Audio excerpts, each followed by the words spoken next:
reports of a fire at the Punchinello Manor in Westchester. The manor is the home of Angelo Punchinello, the alleged head of the Punchinello crime family. The police are now saying, contrary to their earlier statements, that Max Payne is still alive and at large. He continues his vendetta against the Mafia, of which this last act of arson is attributed to. I had no recollection of setting any fires, but I did remember the flames.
No, I must do the right thing.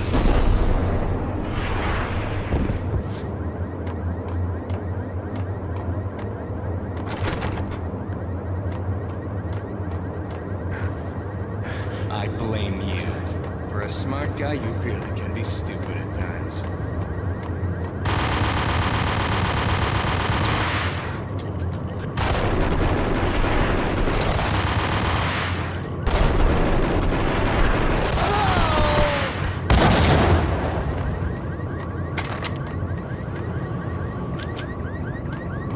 The payphone started to ring.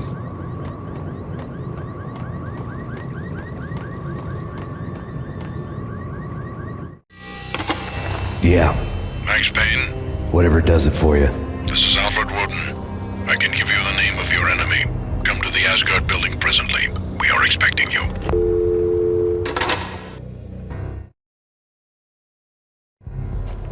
Woden was waiting for me on the steps of the old building. Mr. Payne, let's go inside.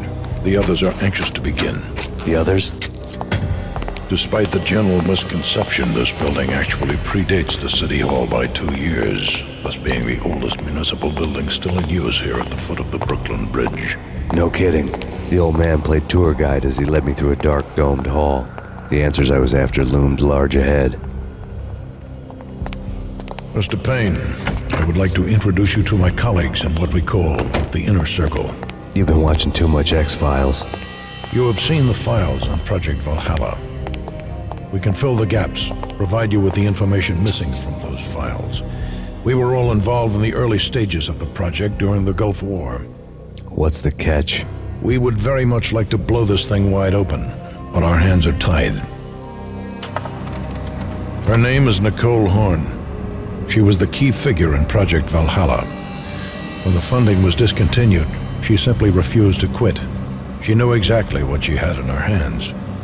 Nicole Horn is the president of Acer Corporation. She has more than half the city in her pocket. This must be kept under wraps. If you try to go public with this, we will deny any knowledge. We need you to take her out. Afterwards, we can protect you. Make all the charges go away. That was the cue for the killer suits to kick in the doors and swarm inside.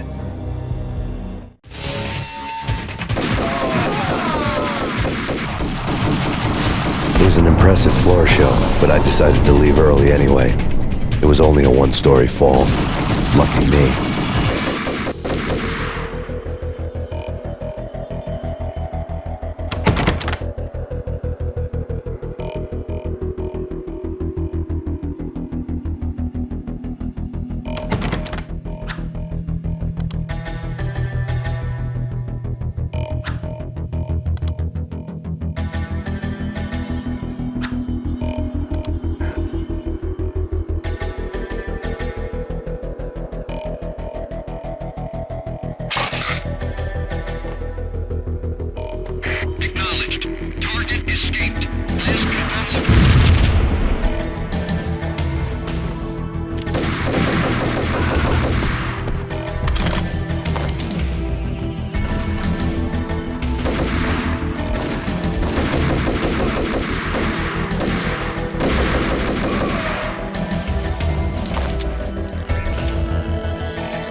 One of the monitors showed what was left of the Inner Circle.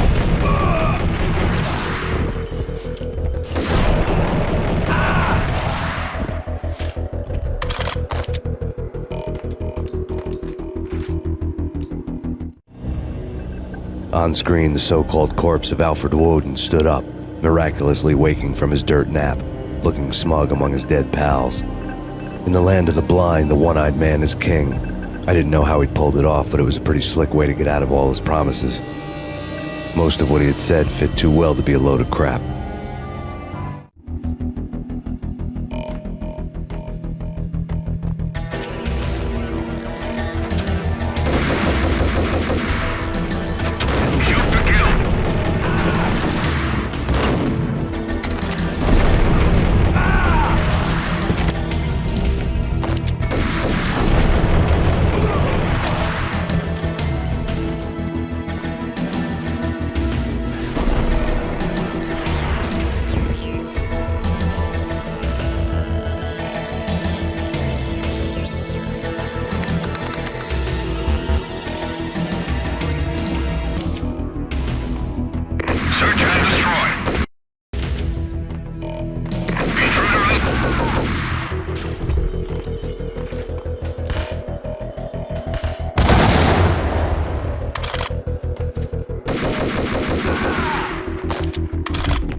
And what is your answer to those saying that he's actually providing a service long overdue to the city? This crusade nonsense has gone too far. He's out of control. It must stop. He will be stopped. That was Deputy Chief Jim Rivera from the New York City Police Department.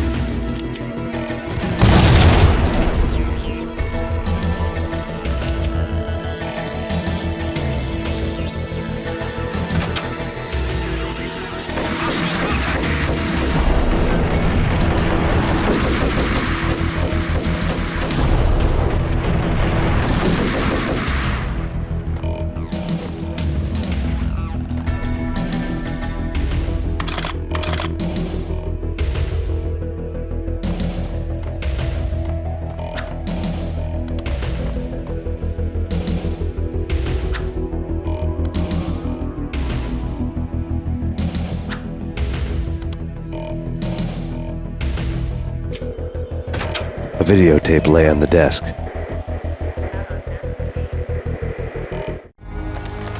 Nicole Horn had blackmailed the inner circle into silence. The tape came with a curt extortion note on a piece of expensive paper. I remembered Candy Dawn taping her clients in action on the side, selling the tapes to the highest bidder. I was sure that kinky sex was nowhere near Alfred Woden's worst sin. But I had a feeling that when this was over, any collateral would come in handy.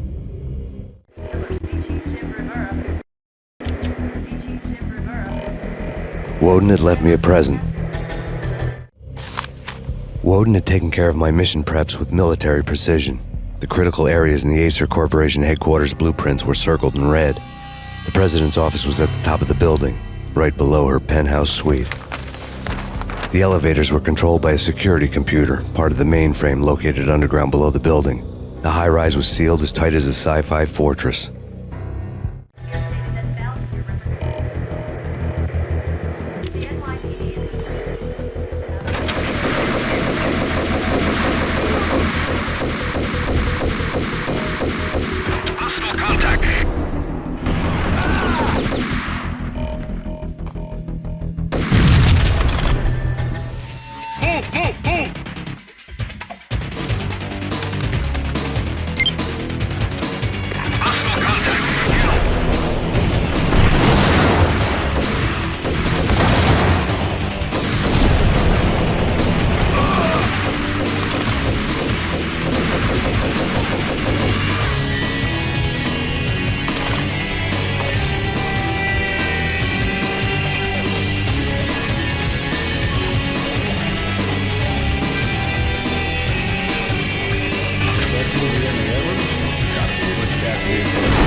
I had dreamed of revenge. Those dreams were always nightmares, of coming close and then failing.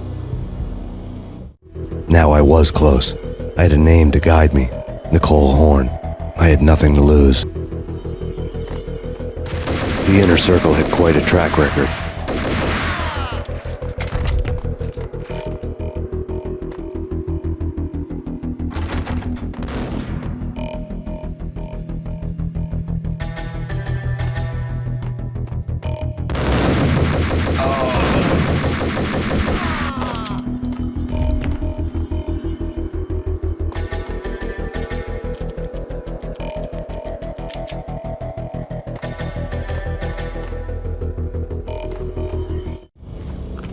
Project Valhalla had not been the only thing the Inner Circle had been involved in.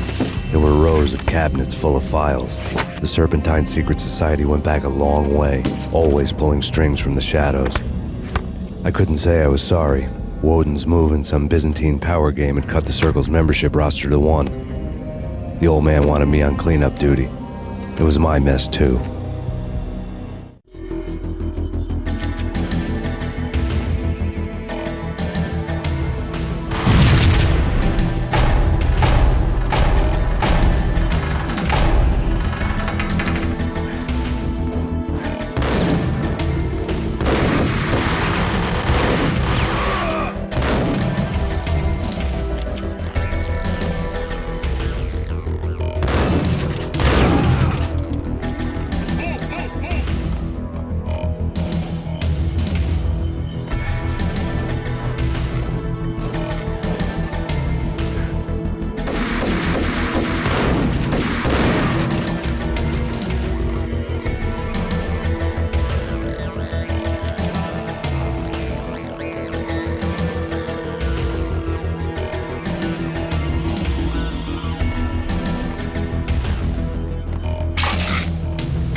CIA, FBI, I have him.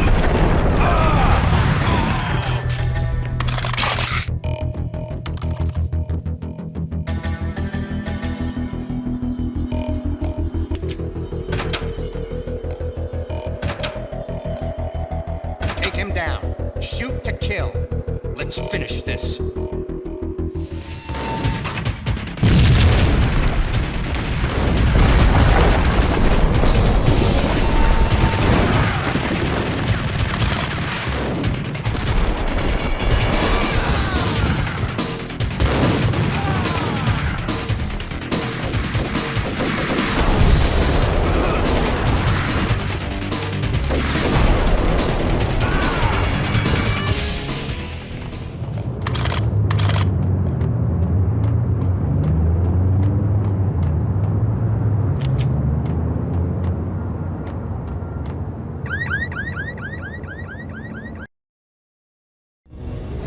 Mine wasn't the most original approach to the problem. It wasn't as if it hadn't all been done before. An eye for an eye, the first principle of revenge. Old as dirt, still going strong. The cardinal rule in going after someone with an intention to kill was not to make it personal, which it almost always ended up being anyway. It did with me. I took my time, cruising around the city in the snow. There was no hurry. I knew what I had to do now. I took my time, thinking about it, building up the rage. When I was ready, I parked the stolen wheels at the front entrance of the Acer Corporation headquarters. Got out, got in, got cracking. I had a bullet with Nicole Horn's name on it. I had 10,000 bullets with the hag's name on them. She had ultra-high-tech security systems, enough mercenaries and weaponry to start World War III. There was no fear. New York disappeared behind a veil of snow. I had crossed the threshold. This was her domain, sleek and sexy and soulless, all glass and steel. A place of color-coded security keycards, metal detectors, and surveillance systems.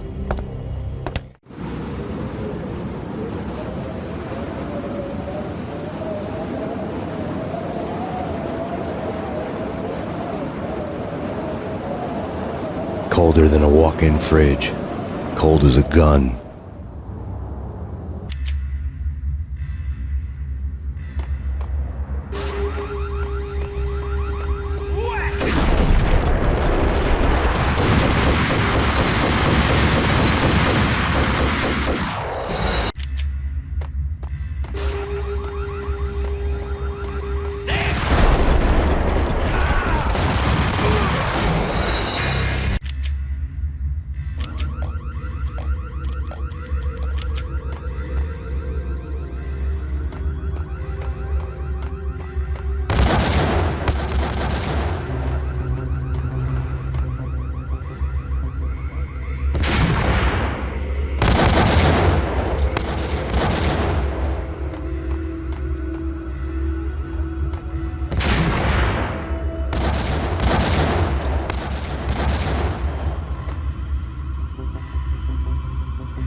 Fiona.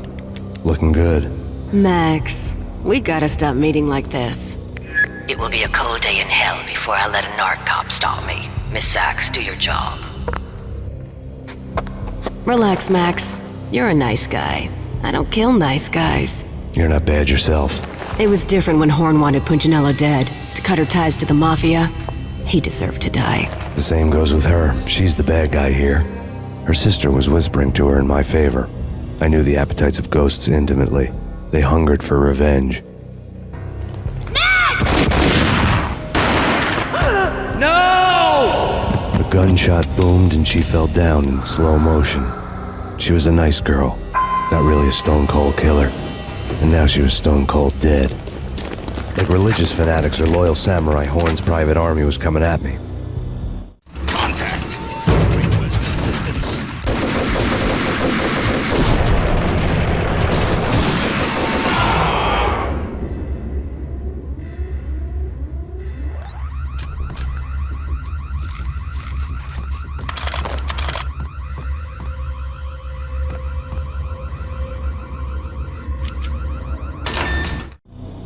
When the elevator came back down, Mona was gone. There was a lot of blood, but no body. Something clicked for the final time. My mind had never been so clear, as if somewhere high above the storm clouds were already gone, cold stars blazing from the black skies.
You know what I'm talking about.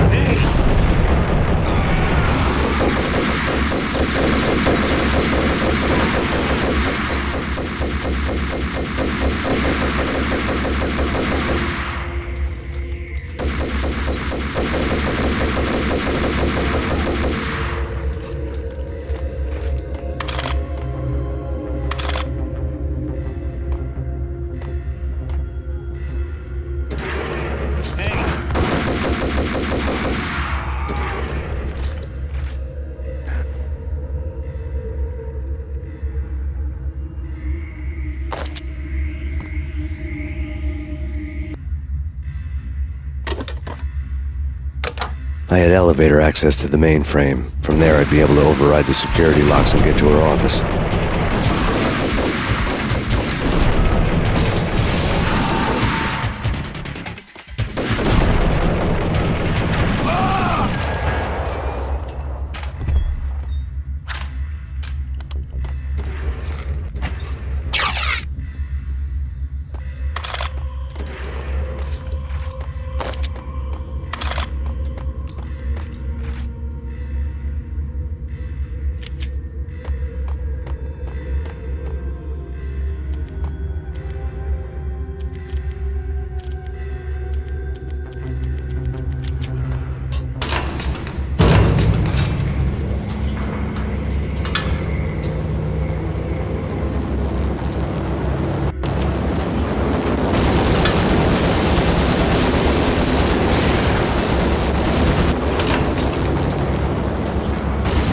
The unmarked chopper was Horn's pet guardian, inhuman and flawless. It was stalking me. Kill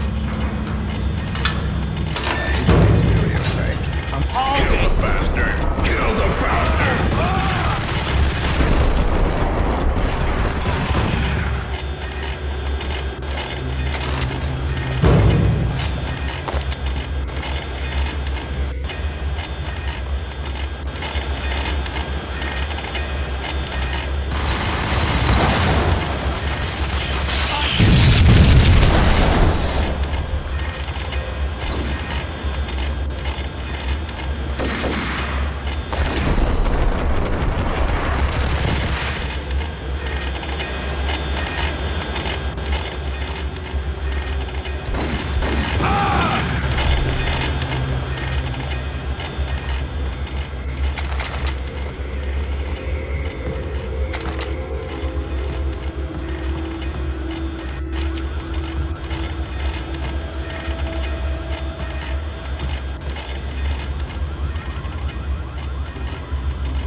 All Horn's locks were now offline. All bets were off. The elevator would take me all the way up.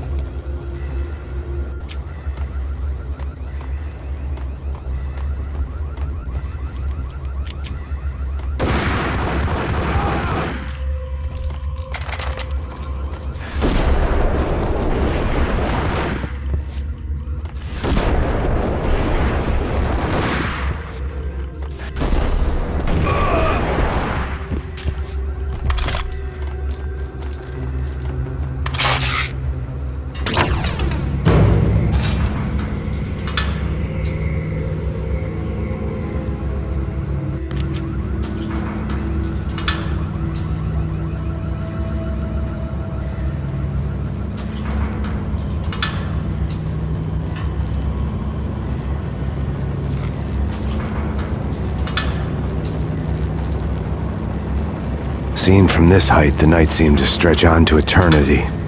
A hint of desperation had crept into the snowstorm, as if it was trying to get it all out before the end.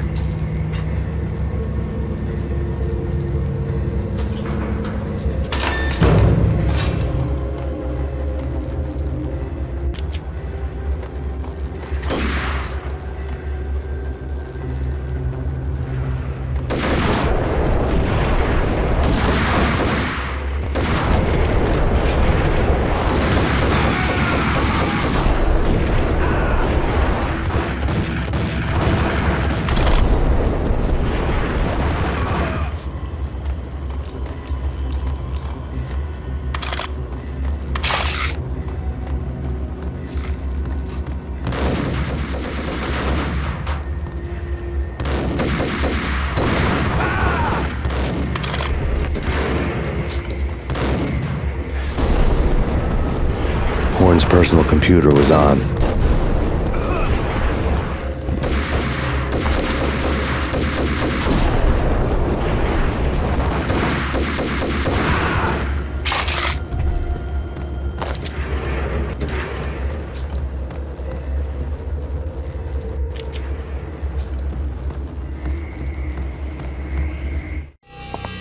Next to the printer was a neat stack of expensive paper.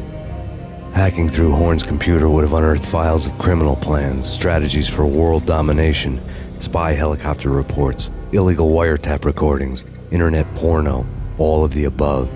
Take your pick. I really didn't care anymore. I had seen too much of it already.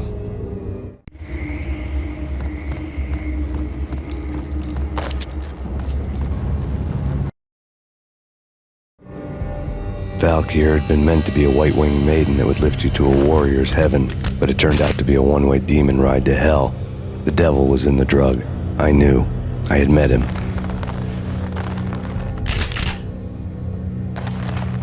And now I was gonna kill her, the queen of the underworld who had tried to lift herself a bit closer to heaven with her drug money. No begging, no bribes. She knew better. Honor among killers. We who were about to die. Both of us knew how this would end, in pain and suffering. All this because your wife stuck her nose into things that were none of her business. The cops were coming to take me away. The sirens were like a bad conscience I couldn't shake. It's ridiculous you've made it this far. You won't be alive when they get here. Stop him!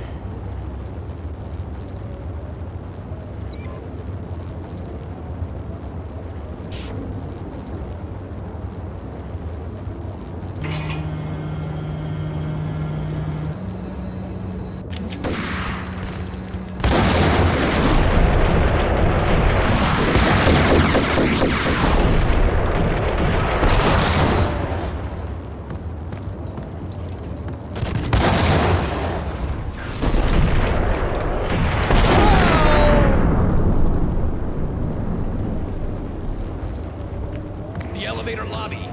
Back up now. Max Payne, this is futile. A waste of time. The deaths of your wife and daughter were necessary. Inevitable. It is done. You cannot bring them back. Nothing you do will make it any better.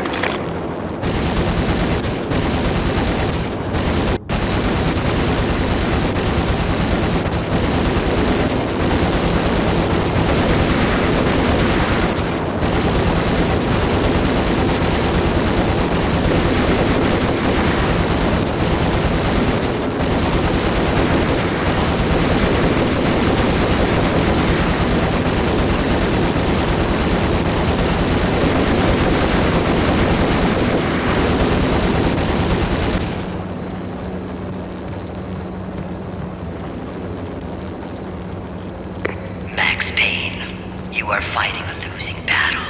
You cannot survive this. You will die. Stop fighting. Make it easy for yourself. Accept your fate. You will die here.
Max Payne, face it. You are up against an unbeatable force. You have already lost. You have lost. Only death will set you free from your pain. Accept it. Surrender. Give up.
here as soon as the wind dies down. Don't like the look of that mast.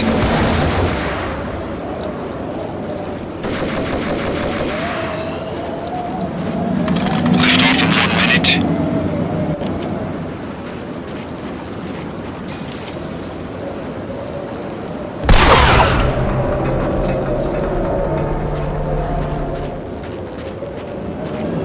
Lift off in 45 seconds.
They were all dead.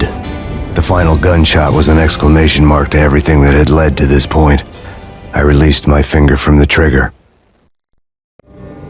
And then it was all over. The storm seemed to lose its frenzy. The ragged clouds gave way to the stars above. Max Payne, this is Deputy Chief Jim Bravura from the NYPD. We've got the building surrounded. Throw down your weapons and lie down with your hands behind your head. A bit closer to heaven.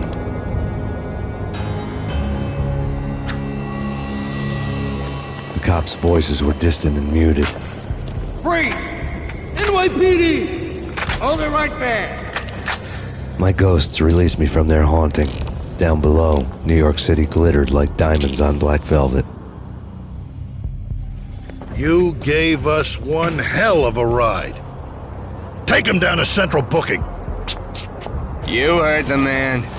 Woden was there in the crowd, standing by the sidelines. It wouldn't be over till the man with the patch would say so. He'd say the right words. I knew he would. He'd better. Woden grinned smugly. It was the grin of a winner. That made two of us.